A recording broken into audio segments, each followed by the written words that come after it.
Hello everyone, আসসালামু আলাইকুম। ইসমি সাদিয়া। আজকের ভিডিওতে আপনাদের স্বাগতম।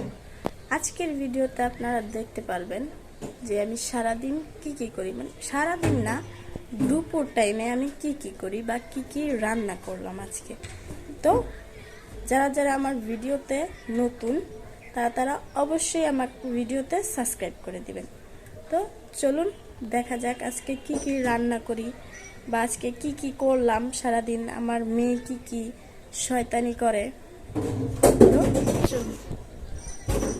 তো এদিকে আমি ভাত বসিয়ে দিয়েছি আর ডিম সিদ্ধ বসিয়ে দিয়েছি, কারণ ডিম রান্না করবো আজকে, সিম্পল রান্না, ডিম ভুনা।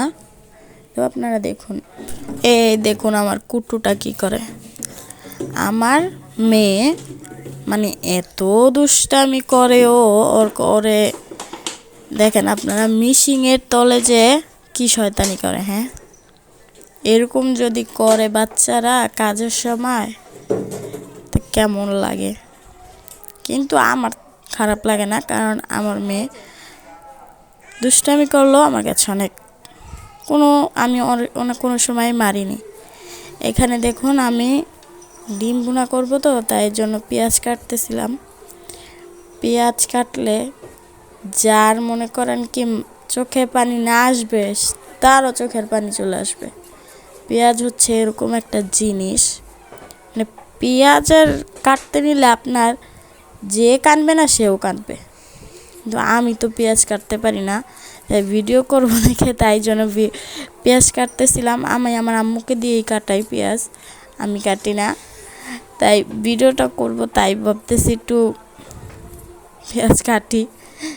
দেখেন আমার অবস্থা, আমি চোখ দিয়ে পানি চলে আসছে পুরোপুরি। এই পানি আসলে কি করতে হবে, এখন তো কাটতেই হবে। এই দেখুন, ভাবতেছিলাম অনেক ভর্তা খাইতে ইচ্ছা করতেছিল, তাই একটু ভর্তা বানিয়ে খাচ্ছি ফাঁক দিয়ে। এখন ডিমটা ভেজে নিব, নেওয়ার পরে ভর্তা খেয়ে এখন আসছি রান্না করতে আমি। আমার এরকমই মাঝে মধ্যে অনেক ভর্তা খেতে ইচ্ছে করে। আর ভাবতেছেন আপনারা, এই সময় আমি জাম পেলাম কোথা থেকে, অনেক টাকা দিয়ে কিনছি জাম। এখনকার অসময়ে